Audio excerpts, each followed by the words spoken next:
Police visibility naman po sa mga paaralan sa San Fabian, tututukan ng PNP. Para sa detalye ng balitang yan, kasama natin Idol Robert Reyes.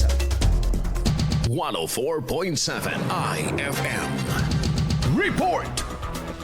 Magpapatupad ng mas pinaigting na police visibility ang San Fabian Municipal Police Station sa mga paaralan matapos ang emergency meeting na isinagawa noong Hulyo 7, 2026. Pinangunahan ng lokal na pamahalaan ng San Fabian ang pulong na dinaluhan ng mga school principal ng East Central Elementary School, West Central Elementary School at San Fabian National High School. Gayon din ng Municipal Local Government Operations Officer. Tinalakay ang mga insidente ng pamamaril at pananaksak sa loob ng mga paaralan at mga hakbang na isasagawa ng mga otoridad para maiwasan ito. Dahil dito, inatasan at inihayag ng San Fabian Municipal Police Station ang pagpapataas ng presensya ng mga pulis sa mga paaralan sa pamamagitan ng mas regular na pagmumonitor, pakikipag-ugnayan sa mga school administrator at pagpapatupad ng kaukulang police interventions. Kasama mo mula rito sa FM News Dagupan, Idol Robert Reyes, Tatak, IFM.